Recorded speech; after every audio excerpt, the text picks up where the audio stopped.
Let's get going. So thank you everybody for joining the seminar today on non-humans and political and democratic agency.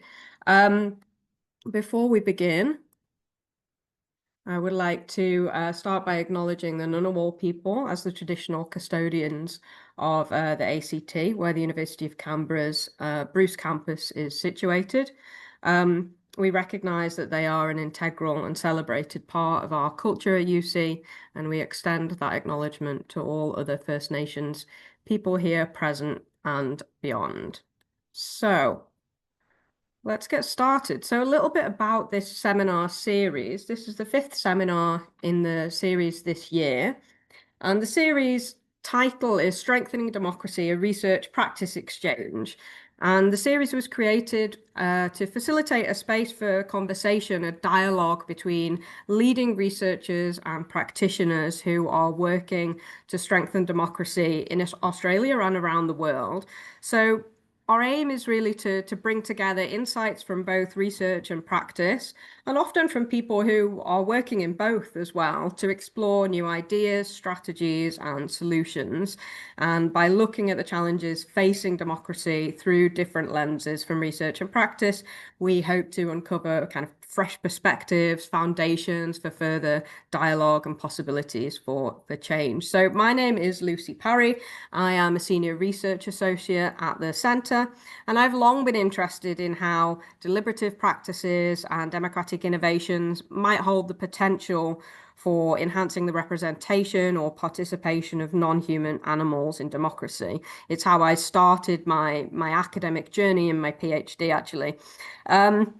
And I'm really excited to introduce our two speakers that we have today, two amazing speakers.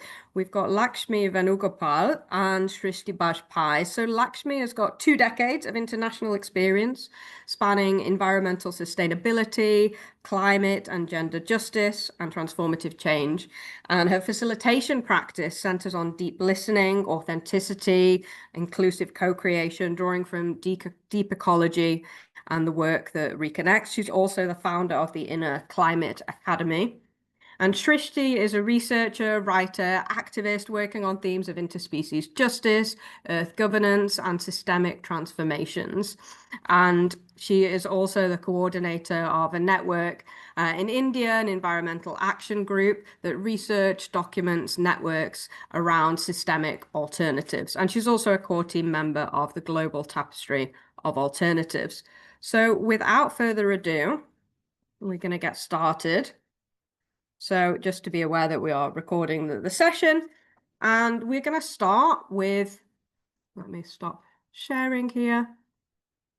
We're going to start with really the core question that was listed in the title of the seminar, which is how, from your experience, Lakshmi and Shrishti, in your own work, can more than human voices be included, encountered, represented in democratic processes? And we're going to start with Lakshmi. Thank you, Lucy. Can everyone hear me? Yeah, great. Thank you. My internet is going on and off a little bit. So if at any point, you can't hear me or I'm dropping off, do give me a signal so that I can see what I can do about that. So really happy to be here with you all today. My name is Lakshmi, as Lucy mentioned, and I'm speaking from South India, Kerala at this point. Before I answer that question, Lucy, I just want to give a bit of a context about where my work is situated, because I think that a lot of the deliberation that we are doing, especially in the Western part of the world, is about how these practices or the methodologies of inviting the more than human, the voice of the more than human, into democracy or governance practices that are based in the West, so as practiced in the West. And I just would like to start by saying that if you expand democracy to governance, I think at this very in this very time, in different parts of the world, governance, including the more than human, is being practiced. So just to give that context that we are not talking about something new for all of humans. It's something that has returned to modern humans in the way of collective practice, and we are learning new things that are perhaps not new, but we are asking questions of, okay, how do we include that in the systems and processes that we have developed for modern governance? So I just wanted to give that context to what I'm talking about. And so my work sits at the intersection of experiential practices, processes that can invite the voice of the more than human into a sort of a modern day human practice, and what that would look like. The question around non-human, more than human voices in democracy immediately for me brings up many questions. And the most important of which are, who speaks for the non-humans? Can we communicate with the non-humans? And then that brings the question of what is communication? What is interspecies communication? A communication is a two-way process. So, if we are to communicate, we need to be able to listen. So then that brings me to the question of, actually, there is a bit of a capacity building that needs to happen here if we are to step into communication, because we need to be able to listen. And as modern humans, I think we have pretty much lost our capacity to listen to each other, our capacity to listen to collectives of humans, and then further to the living, thriving, communicating world that is all around us. So for me, the question then becomes, what is that communication, and how do we do that in a modern context? I'm just remembering very quickly, a friend asking me, okay, so does this mean that the koalas have to come to the boardroom, or do we go sit under the trees? So it's a question that keeps coming back to me, because it's also about, where does this communication happen? Because we often, when we think about democratic practice, or think about governance, often closed rooms and people in suits come to mind.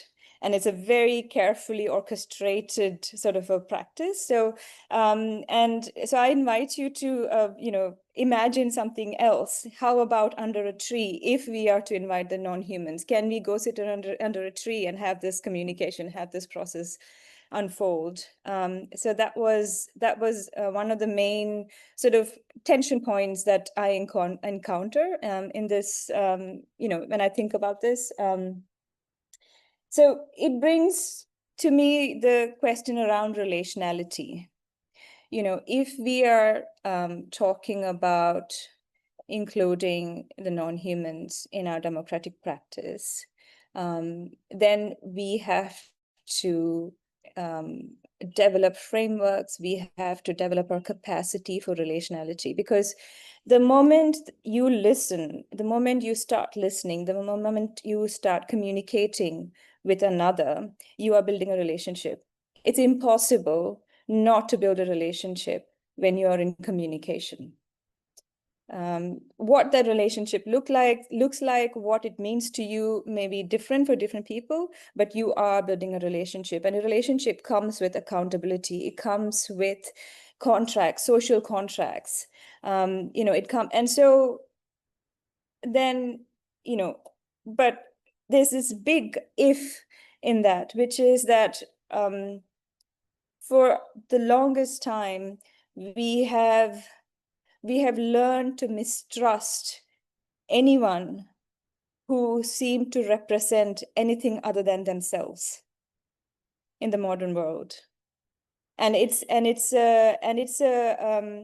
not something that has just happened by itself. It's something that came with political manipulation, and a lot of effort and resources have gone into making us distrust voices that we can hear and listen to and trust that. So, we have a long history of that.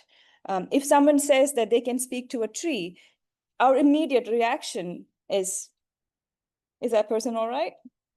Do they need support? A mental health plan sometimes? So this is our world. And in this world, here we are talking about political agency of the non-human. And so I just wanted to bring that out loud, because we don't often talk about that. And so in my work, I do a lot of interpersonal experiential processes that helps modern humans connect with the world around them. And I will stop with two more points. The first one being technology. Technology, AI specifically, has been now, it's coming into the forefront of interspecies communication.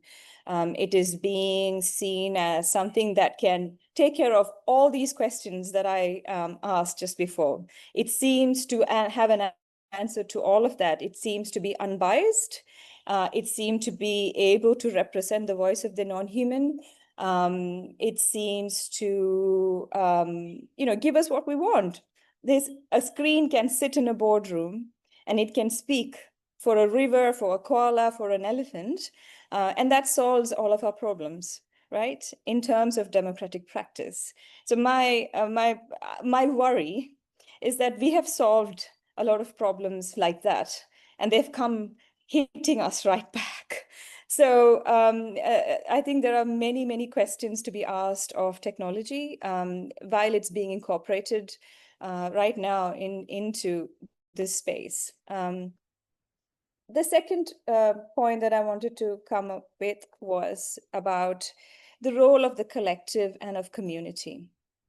Because oftentimes when we talk about our connection with the non-human, or communication or inclusion of their voice, we often think of it as a one-on-one communication. I have a relationship with this tree. Whereas when we think about collective practice, a community practice, because that is what democracy is, it cannot be done alone. It's about a collective. Then this becomes a collective exploration.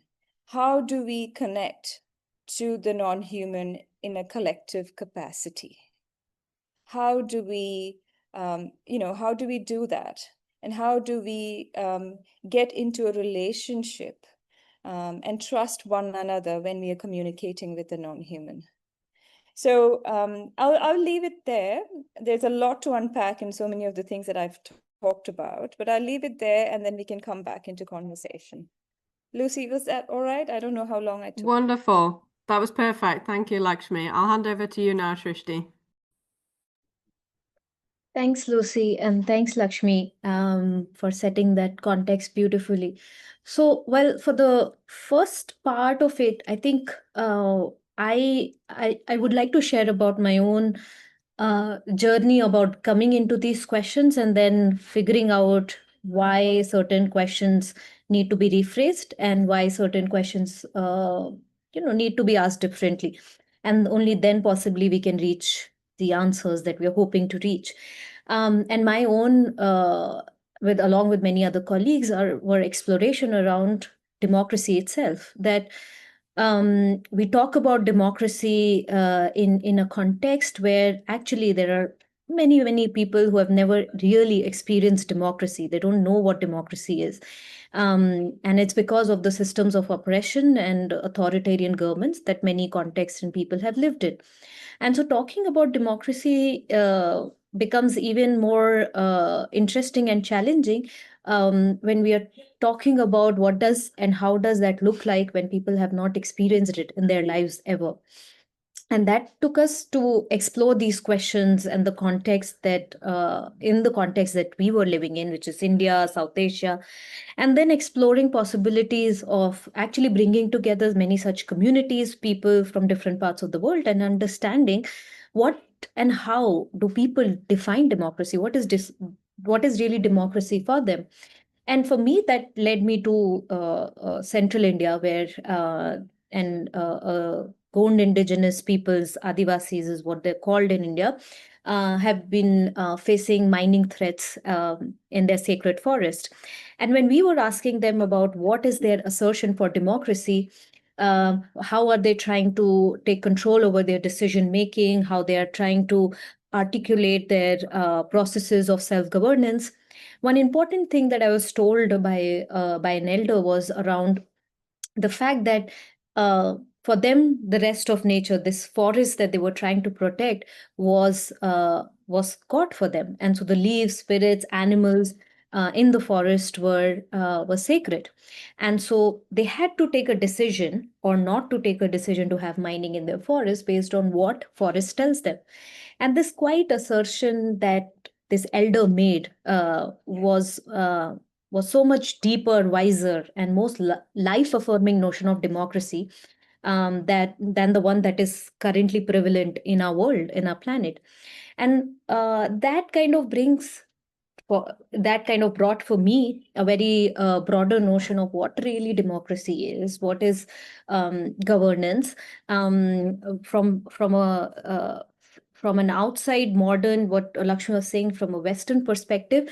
They seemed like, well, what does it really mean to take decisions which are not just human centered alone, but encompasses rest of nature? And how does that communication, how does this understanding of living with the land and the forest really mean for people? And so this exploration has only led me to understand, and working with various communities across India and creating platforms for different such communities across the world to come together as to what inform their resistance and their systems of autonomy and self-governance. And what is a common thread, not just for communities here in India, South Asia, Southeast Asia, but in Latin America, in African continent, in Aboriginal lands and peoples in Australia, is this common notion that our lives have to be embedded in nature. And so rather than what Lakshmi was also saying, rather than bringing nature into our decision making, we have to embed and reattune, recalibrate our lives of living with nature. And it's not that we are going to go and live in the forest because we are living in cities. It's rewiring ourselves to acknowledge that even in cities, nature exists. It's about really finding our spaces and our world as animated, and working on ourselves, working on our institutions, how this aliveness of rest of nature can be recognized, how this connection and communication can be revitalized, how this interdependence, which even if we recognize or not, really exists, can become part of our institutions and decision-making processes. Not something artificially that we put in, but something that actually enables that to happen on everyday basis. And again, it's not something that has not happened. At this moment, which is what through my research and work we've been exploring, is that communities have always lived with these decision makings. For instance, here in India, the communities that I've been working with in the Trans-Himalayan landscape continue to have their systems of governance despite modern systems of governance being part or being imposed on them. And what these traditional governance systems imply is that people's systems are place-based, which is that they're responding to the ecology and the conditions of land, water, mountains, snow, and they're abiding by those laws that are set by the rest of nature. And I'll give you one example of how this is also enabled in the modern context. I'm working in a trans-Himalayan landscape in India, in Spiti, which is one of the most incredibly gorgeous landscapes in northern part of India. And there, the decision-making process of this community involves consulting the more than human world. And a few years ago, because of tourism, a particular peak in their region was completely degraded because of all the tourists who were going there throwing garbage, and it was a really important sacred peak for them. And through their deity, through their local deity, they with whom they have a continuous consultation process, they immediately stop any trekking on that sacred mountain to protect that mountain from further degradation. And so, in a sense, what they were telling us is that the spirits and the rest of nature and humans, and more than humans, have always been part of the democratic processes of decision making. And the more the awareness of these always being part of us, noticing what is happening to our lands and watersheds and mountains, the more we get aware about it. Now, just to mention a concluding point towards the fact that how this is happening in the context that we are living in different spaces. One is the recognition of these indigenous and in some places actually non-indigenous but other local communities decision making systems and customary processes of decision making, which can enable a lot of decision making to happen in terms of being cognizant of the landscapes and ecologies that they inhabit. It is the recognition within the modern systems of governance, which has not happened both nationally, internationally, is what we are noticing. And how can these then decision making systems are not relegated as old, put to the margins, but actually being recognized for having that wisdom that humans have always had, but somehow being oppressed and marginalized. The second element of it is to bridge that gap between the two. And I think some of the movement, like the rights of nature movement or earth jurisprudence, or articulating possibilities in the modern context to actually give space to many of these struggles, to many of these territorial rights, autonomy struggles, self-determination struggles that the communities have been articulating for a long time, wherein the respect for rest of nature, going by the rhythms and the moods of rest of nature, has been part of people's decision making. So in some ways, the potentiality is also being offered within the modern systems of actually recognizing these systems and bringing them to life. But what my urge or rethinking about all of this is that can we think of actually democracy and autonomy in much more radical ways? And some of the key learnings that from communities across the world we can see is that there's a common thread.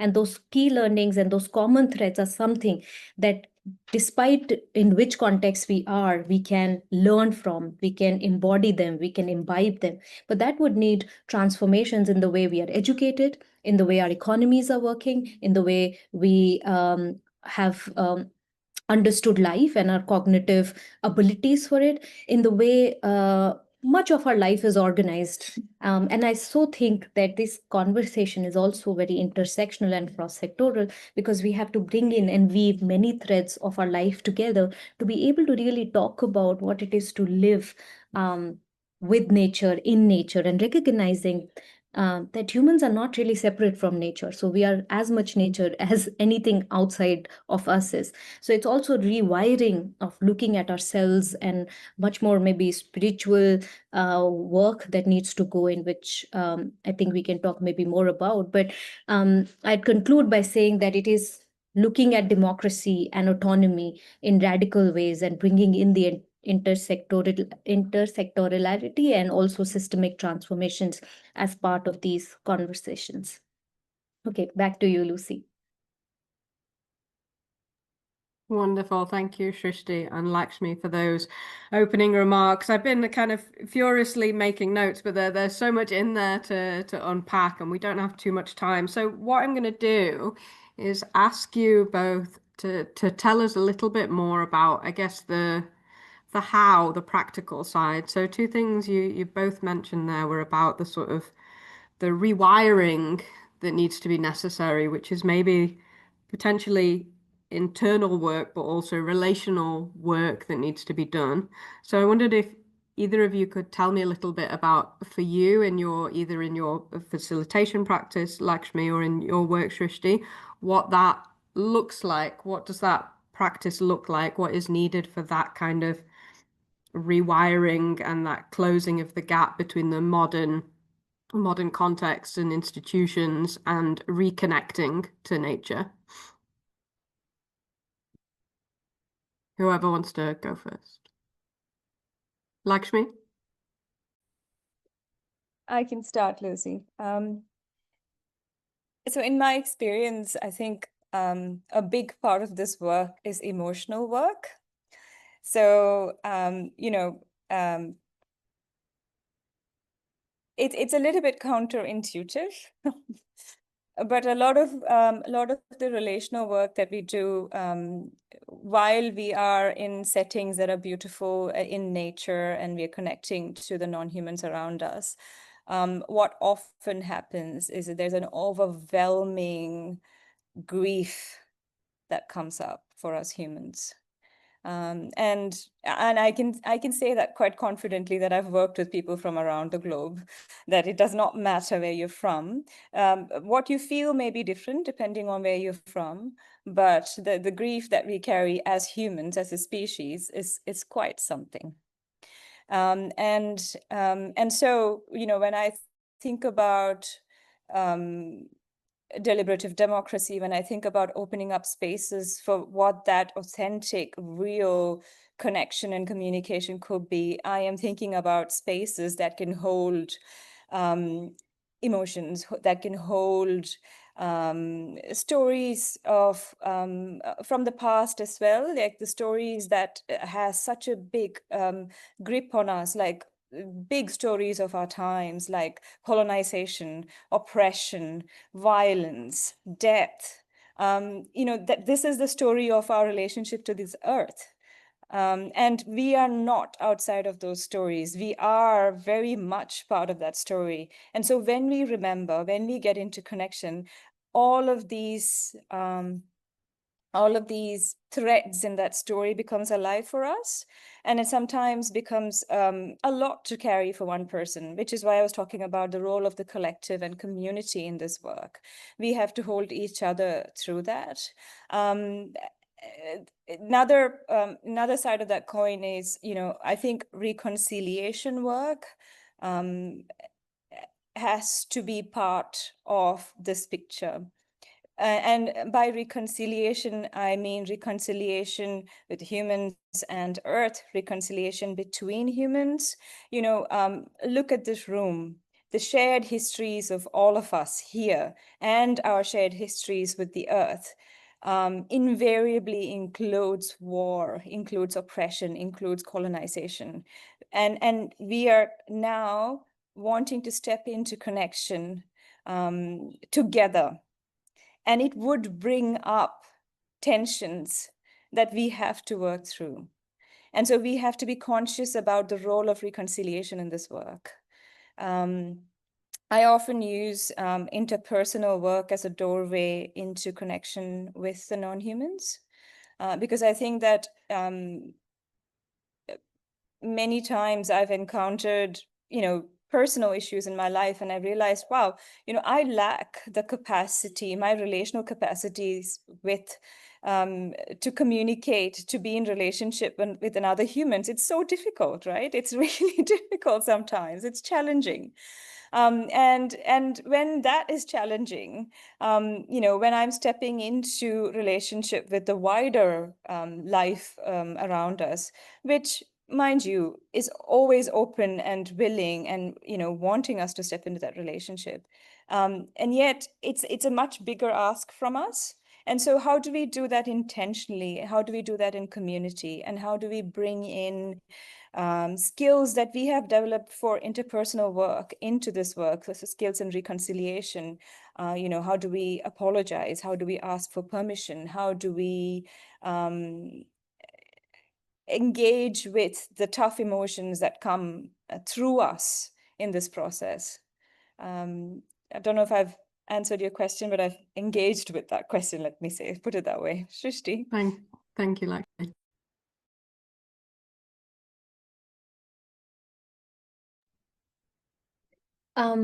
Just building on from what Lakshmi was saying and adding that I actually grappled with this question for a long time.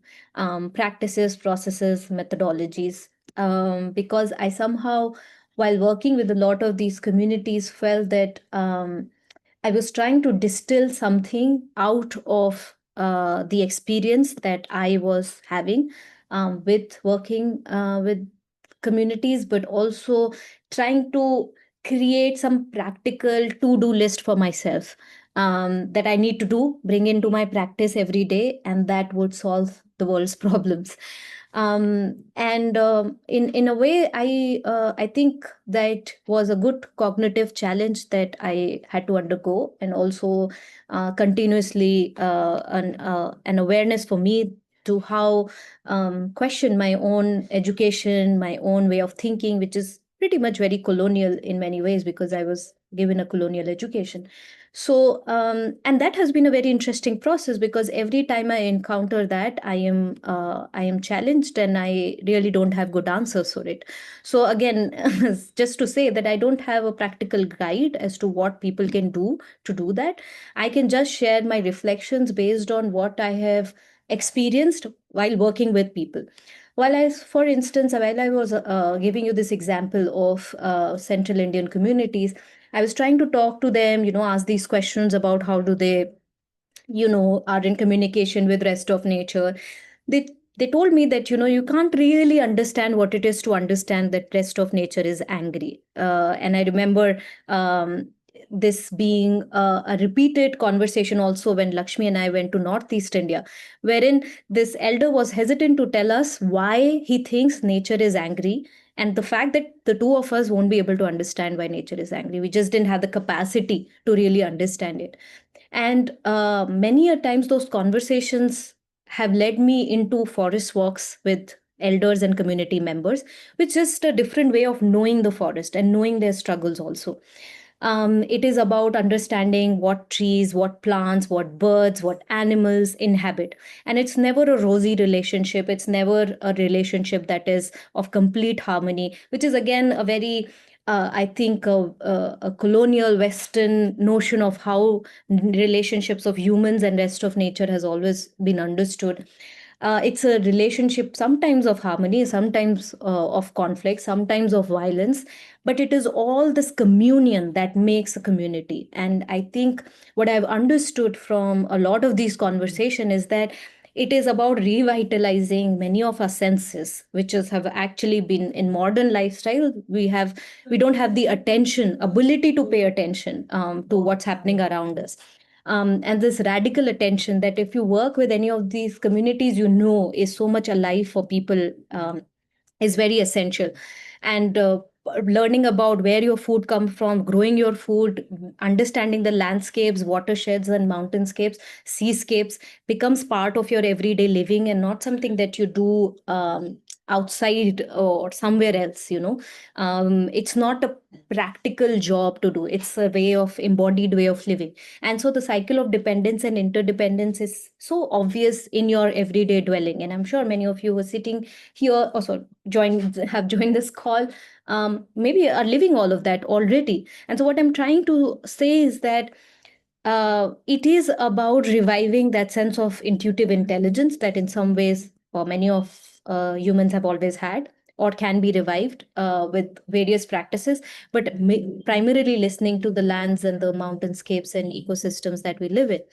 But for me personally, the whole engagement revealed was that as somebody who worked with the communities, it was even a more important responsibility to figure out what is my role to facilitate these discussions. What is my role to bring various communities together rather than speaking for them, which is of course unjustified. How do we create spaces that communities have the room, have the space, not just in the corridors, but actually at the center of making those decisions and thinking about how do we really rethink of how our governance systems, both nationally, internationally, regionally, are recalibrated through these principles, through these ways of being.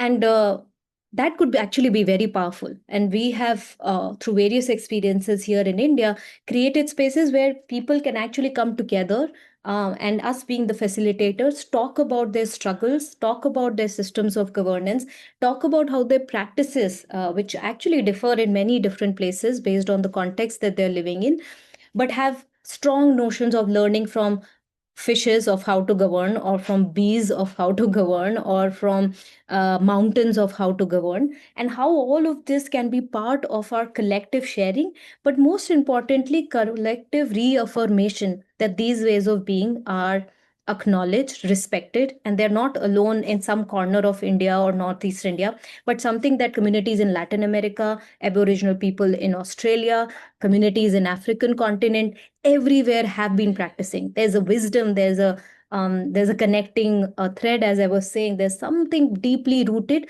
that connects all of us, despite our varied contexts. And so, really, it is this simple, yet I think profoundly moving process that has been for me to give this sense of affirmation that communities and people are not alone in their struggles, and that there are so many people across the world thinking in similar ways, doing in similar ways. And what we need to come together as, and actually for a lot of us, it is important to show radical solidarity for many of these peoples and communities, which will also enable us to actually find ways that these institutions that globally govern, or democracies that globally interact with each other, can actually learn from the principles of how communities have lived in the landscapes. Bioregionalism being one of them, respecting, the boundaries, or respecting how nature is contiguous and not cutting across those boundaries, and respecting the ecological flows. So yeah, there are a bunch of more things that I can say, but essentially to say that learning from people and communities who actually live in rhythm and who actually follow the rhythm and mood of the natural world, I have learned to bring in these practices also for my life, but also share with the others. Wonderful. Thank you, Shrishti. So I'm just going to go back to Lakshmi.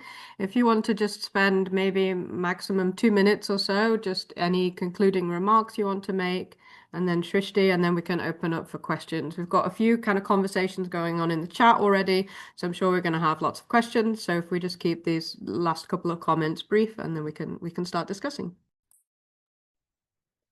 Thanks, Lucy. I think I have spread a few questions and a few thoughts that you can, spend your time thinking. So I'm going to leave a few more. I would like to mention a paper by Professor Anna Paulina from the Nulungu Research Center in Northern Australia. It's called Hearing and Seeing Country as a Research Method, in which, she invites people from all cultures to go out into their country and find their place. Because I think and she's giving a framework to do that. I can share that with you, Lucy. Maybe you can share that with the group. In which, she talks about the fact that we can all find our ways to go back into communication. And I find that very powerful. And I find that a very powerful invitation from an Aboriginal elder who's working in this space, So that's one. The second is, it's something that Shrishti said, and I just want to draw that out, which is the fact that conflict is part of a relationship, that conflicts are part of relationships. A relationship does not end if there's a conflict. And what I mean by that is that oftentimes when there's a conflict between a non-human and a human community. For example, in India, we have several instances of that. We have elephants or leopards attacking humans. There are many shared ecologies where there's a human-animal conflict. And most times, these stories of conflict are represented as, they're in conflict, so there's no relationship. And oftentimes, that's a very limited sort of representation of that story. So in a shared ecology, humans and animals live and they share that space on a daily basis. They have encounters after encounters. And sometimes that relationship goes sour. And when a relationship goes sour, people are angry. Animals are angry. There are consequences. And I often think about, how many humans kill humans. We do that a lot. How many humans are in conflict with other humans? A lot. And sometimes I think our idea of relationship and conflict can become very black and white, whereas I think conflict is part of our lives. And when we think about our relationship to humans and non-humans, we have to apply the same level of nuance and complexity that comes with relationships. So I leave that there, that point. Thank you. Thank you, Lakshmi. Shristi?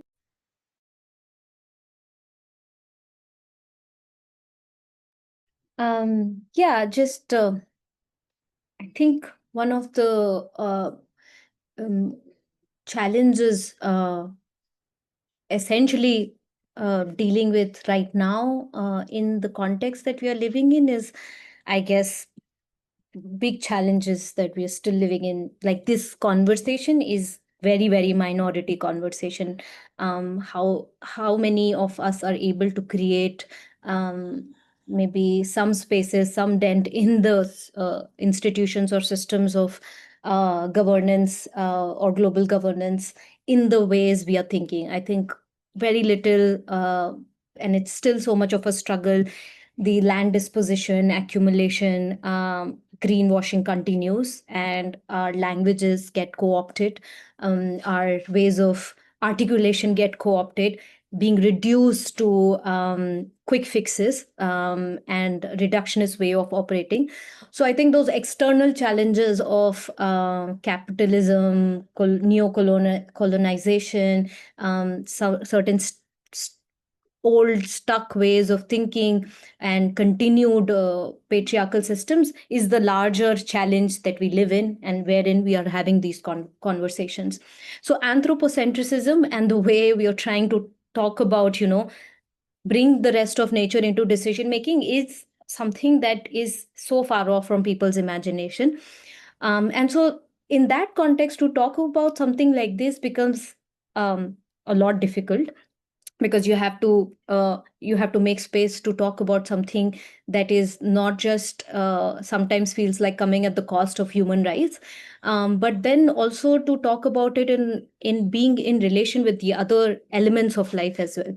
And so through our work, I think it has been quite evident to talk about some of these issues. So to talk about bringing the rest of nature or more than human into conversation, by highlighting the intersectionality of these issues as much as we can. That we cannot talk about truly rights of nature or more than human governance if we are operating in the same extractive economies, or if we are living under authoritarian governments, or we are waging war on communities and people. We can't talk about it unless we are also talking about these. They're not separate, but they're part of the same collective articulation. And so the rights of people's communities, voices that need to be present in the room becomes even more important. And that's why the question of who speaks for nature, who speaks for people, and why who speaks is the question in itself is an important one to ask in the spaces that we inhabit and the spaces we speak in. I wanted to show a picture actually of a very interesting thing that I saw in the newspaper a week ago in India, where a village in Western Gujarat has human cages where communities are actually poor migrant laborers are living inside a cage to be protected from a leopard. And that actually is something that is so revelatory, and maybe something that is a shocking picture for many of you in this call right now, is because these migrant laborers coming displaced from a land in their hometowns, are living in some other place, are facing this danger from a leopard. Of course, they are trying to protect themselves of various things. But if you see the underlying element of leopard and these poor communities is that both of them are displaced. Both of them are removed from their lands and habitats. Both of them are being repressed. Both of them are being subjugated in the systems of where some people have so much more power than the other. And so they are actually in conflict, but not really in conflict because they're part of the same problem. So what I'm trying to highlight here is that sometimes when we see these issues, we see from a very narrow vision of what rights are, what voices of the humans are, what the voices of non-humans are. But if we were to actually look at these issues, a lot of these issues are about the systems of oppression that we are living in that really need to change and really need to be challenged and in some ways turned upside down. And so that's why working with people, communities, and especially the most marginalized, and bringing their voice and them leading these discussions becomes a very, very essential and, in fact, actually strongly radical work that needs to be done in these times. So I'll stop now, and maybe with some questions we can get, maybe if people want more deeper into certain elements of this.